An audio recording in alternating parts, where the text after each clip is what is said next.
บ่มีเนาะ มันเลยเนาะ กระจาดอีหยังกะ เจ้าอายุจักปีเลยจ้ะ 14 ผู้นี้เด้ ซ้ำเดียว โอ้14คือกัน เลย 14 ปีมันบ่เปียกเวลาฝนตก เพียด เปียกมีผ้าบ่ เลย สิเรือแบบใด น้องไหมพอตัวนะ อยากให้พอดี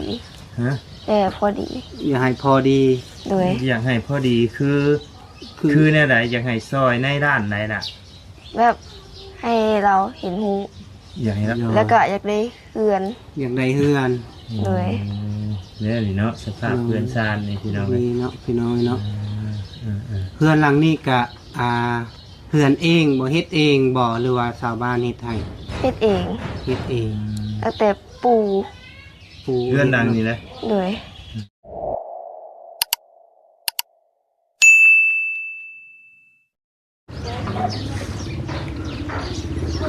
เอาพี่น้องเนาะพอดีเปิดคลิปเปิดภาพก็อยู่ที่เฮือนเขตใหม่พี่น้องเนาะพอดีแต่ว่าเพิ่นมาขอความช่วยเหลือทางเบาแก้วพี่น้องเนาะกา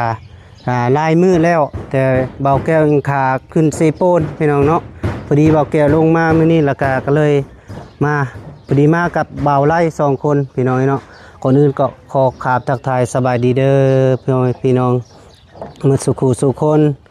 บ่ว่าอยู่ในหรืออยู่ต่างประเทศก็ยินดีต้อนรับเข้าสู่ซองเบาแก้วคือเก่าพี่น้องเนาะพอดีเดินทางมากะประมาณอยู่ห่างจากเฮือนเบาแก้วมาพี่ก็ประมาณลักหนึ่งนั่นแหละพี่น้องเนาะเรื่องราวก็มีแต่ว่าเบาแก้วสิเข้าไปถามหรือว่าลูกเราบ่หรือว่าเป็นแม่ของลูกนั่นแหละประมาณนั้นน่ะพี่น้องเนาะโอเคไปพี่น้องเอ้ยนี่แต่เข้าไปถาม ทางน้องเพิ่น โดย ใส่เสื้อให้คอแล้วก่อน ส เนาะ บายดีเด้อบ่าวไลเด้อโดย โอ้เราคือเราบ่เห็นหุ่งบ่นี่เออ เราบ่เห็นหุง บ่ต้องได้ใส่ซุ้มใส่เสื้อใส่หยังให้ โดย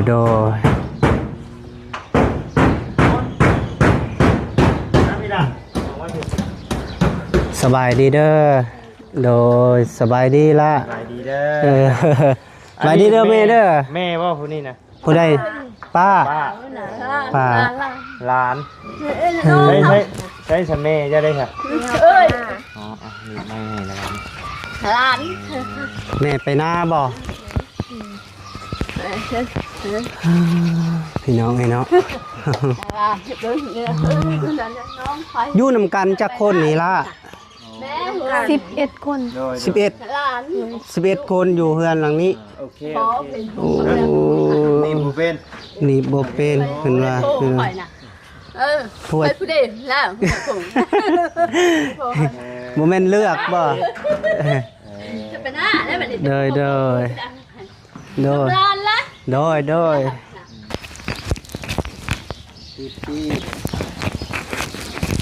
อีกใช่ชองได้ปะ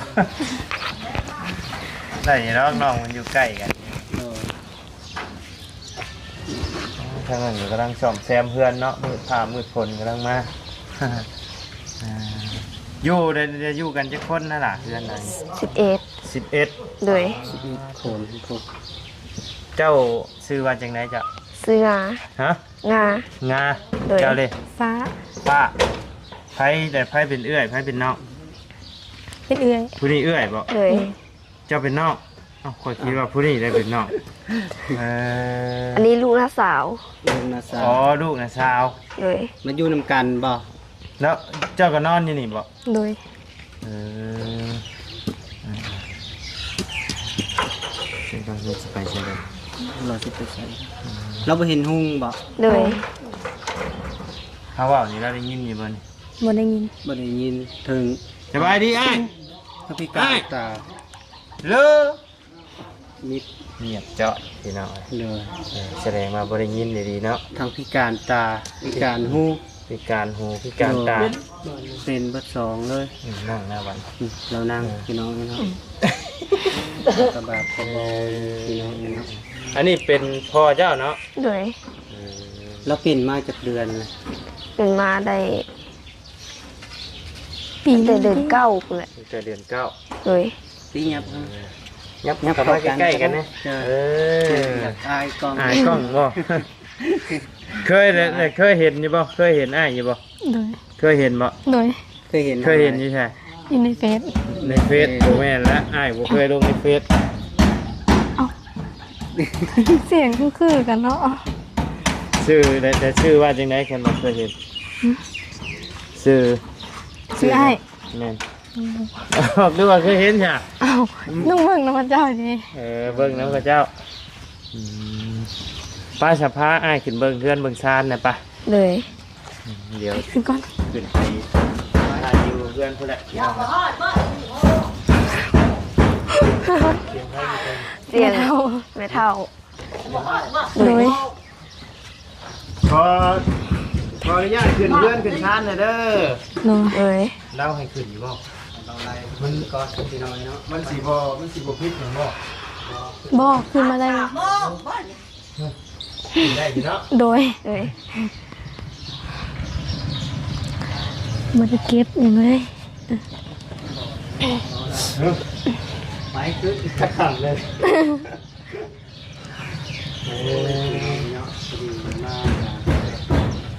ก็เวลาฝนตกมามันบ่เปียกบ่บ่ เปีย เปีย ก กมันเลยถึง โอ้เราเอาภวัตอันกันมาอยู่เนาะ เลย เพื่อนหลังนี่เป็นของใครจ้ะ ของ เป็นของเจ้า แต่ว่าตั้งแต่รถนะบ่ เลย พอดีพ่อเพิ่นเป็นแล้วก็บ่ได้นั่นเลยเนาะยับเข้ามาใกล้ๆกันนั่นแหละ พี่น้องเนาะ อ๋อพี่น้องเอ้ยบ่ได้เห็นแต่เฮิงได้นี่นะประตูเลื่อนนี่เลื่อนเนาะ เดื เลื่ อ อน เบิดแล้วเดี๋ยวนี้เนาะ ได้ดิ เลื่อนได้บ่ โดยยกขึ้น โอ้ประตูเลื่อนเอาดีๆได้บ่แก้วเอ้ย ผ้าอย่างกับบ่มีเนาะ เบิ่นได้เนาะ กระจาดอีหยังกัน เจ้าอายุจักปีเลยจ้ะ 14 14ผู้นี้เด้ ซ้ำเดียว โอ้14คือกัน เลย 14 ปี เสียงไผอันโอ้โหกินโอ้เรานอนอยู่หั่นบ่ โด เลย ยเราเจ็บแอว เราเจ็บแอว เลย เออ พี่น้องเพื่อน เป็นหูปลูกป่งอยู่เนาะเดี๋ยวเห็นท่อนเดือนท่อนลาวพี่น้องเลยตาบ เมื่อยจะตาบด้านนี่นะ มันบ่เปียกเวลาฝนตก เปียก เปียกมีผ้าบ่ เลย ผ้าแห้ง แม่และแม่นะไปใช้ใช่ไหม ไปนา ไปหน้า อยู่ไกลกันก็ได้คืออยู่ห่างกันแท้ นั่ง คือผู้บ่าวผู้สาว นั่ง เนาะ นั่งลงก็ได้เอา โดย นั่ง ครับ น้องเป็นตะแพงบอกอีล่าอันน้ำบ้าวอยากถามแน่ที่ว่าทั้งบ้านเนี่ยก็หลายคนอยู่ อยากให้บ่าวแก้วมาถ่ายคลิปถ่ายทำให้เบิ้งแต่ว่าเป็นใดอยากขอความช่วยเหลือแบบใด น้องไหมพอตัวนะ อยากให้พอดี ฮะ แต่พอดี อยากให้พอดี เลย อยากให้พอดีคือในไหนอยากให้ซอยในด้านไหนน่ะ แบบให้เราเห็นหู อยากให้เราเห็นห้อง เลย นะ โอ้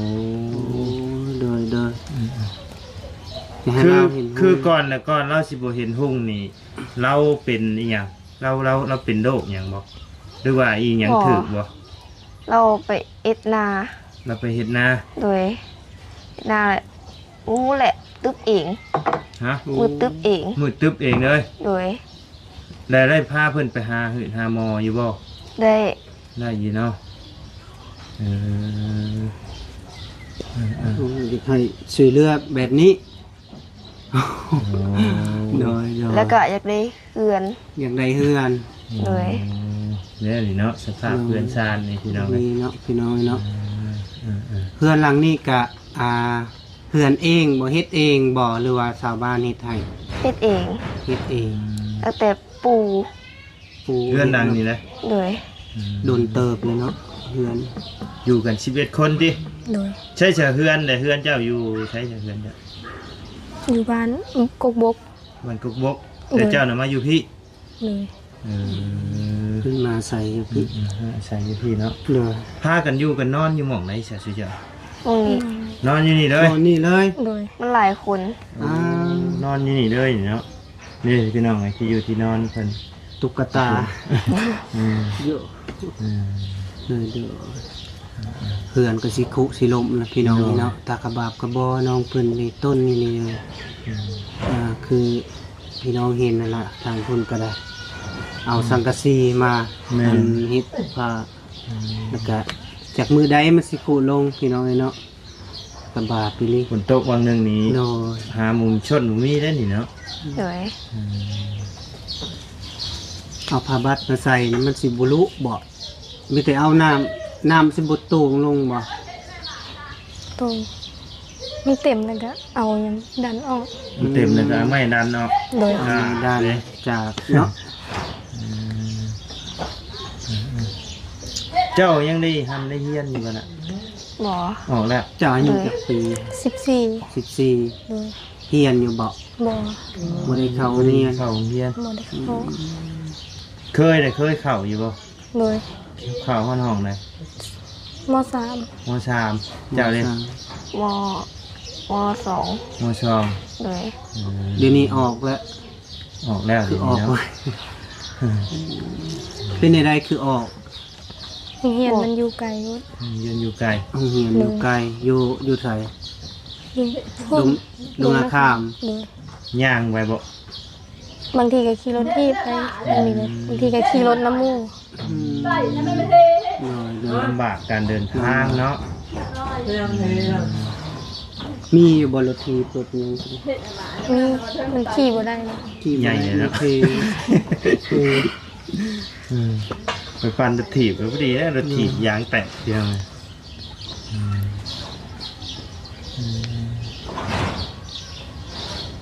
น้ำมาดานมีอยู่บ่ โดย น้ำมาดานเฮือน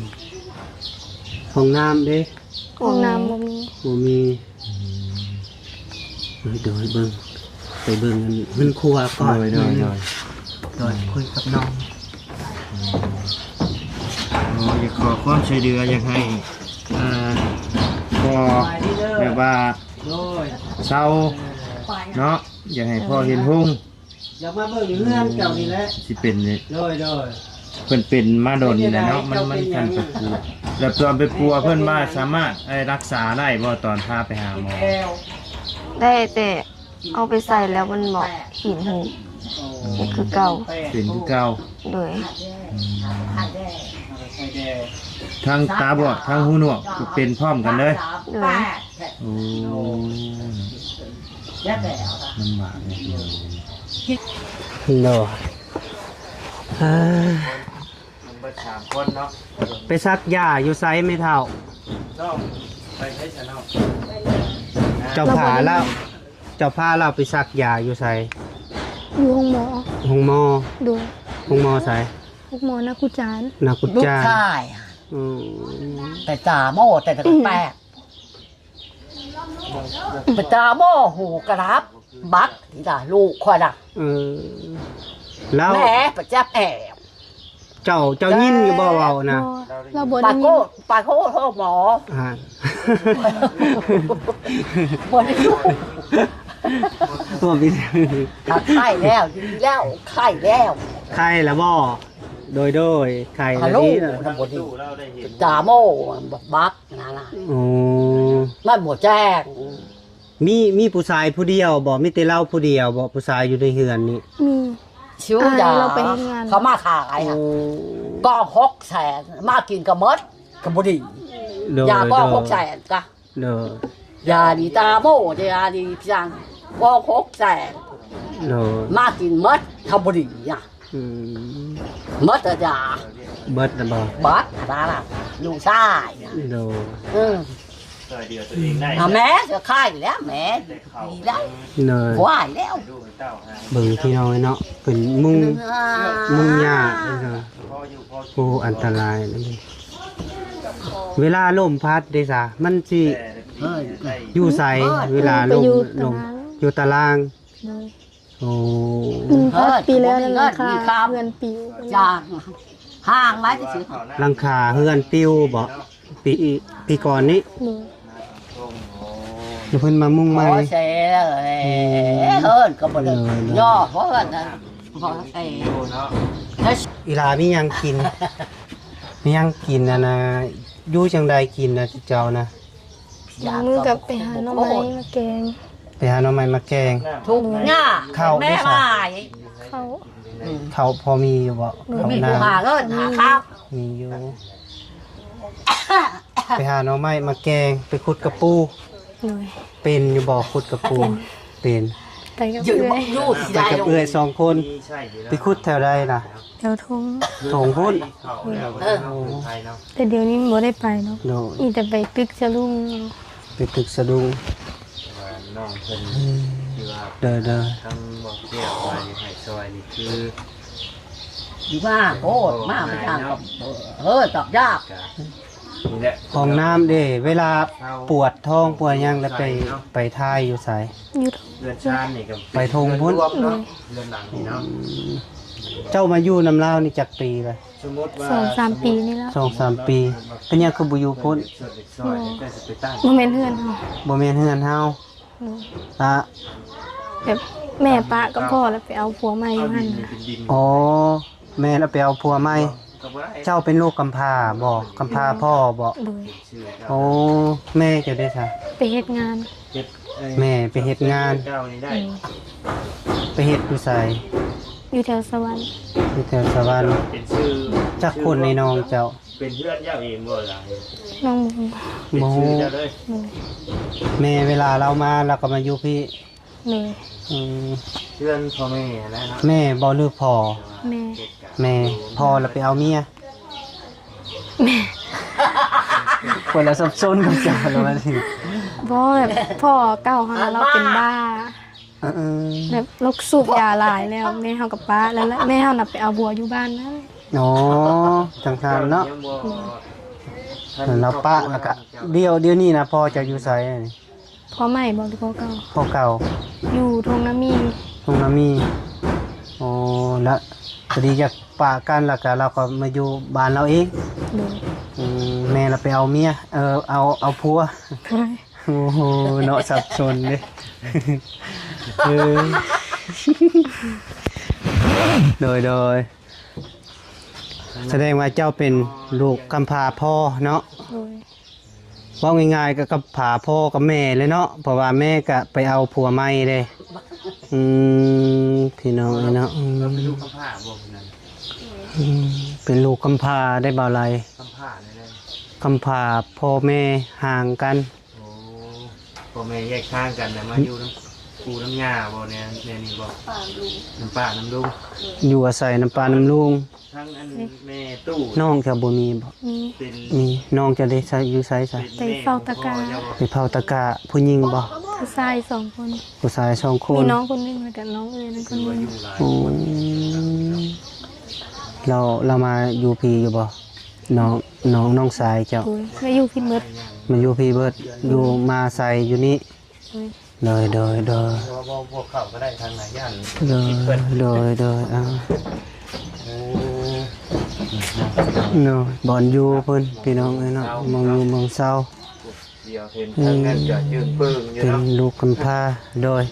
ไปดีเด้อ เลยเอาพี่น้องเอ้ยเนาะพอดีมาเบิ่งกะถือว่ากะได้เห็นพี่น้องเอ้ยเนาะกะเพื่อว่านักหลายนักหน่วงพี่น้องเอ้ยเนาะอยู่อาศัย11 คนบัดนี้เฮือนหลังน้อยๆเฮือนก็สิคุแล้วปีก่อนนี่ก็ลมพัดหลังคาไปพี่น้องเอ้ยเนาะบัดนี้ผาแอมก็บ่ได้มีเนาะพี่น้องเอ้ยเนาะเพิ่นกำลังสร้างแต่ว่าบ่มีงบจะเฮ็ดเถื่อนต่อพี่น้องเอ้ยเนาะเพราะว่าพ่อของน้องนี่ก็เป็นตาบอดหูหนวกแน่ก็บ่มีไผหาเงินหาคำมาเฮ็ดต่อพี่น้องเอ้ยเนาะเอาขออยู่ดีมีแหงเด้อพ่อแม่พี่น้อง FC บ่สุขุสุคนคลิปนี้ก็เบาแก้วก็จบคลิปปิดคลิปก่อนเด้อขออยู่ดีมีแหงมือสุขุสุคนโดยบ๊ายบาย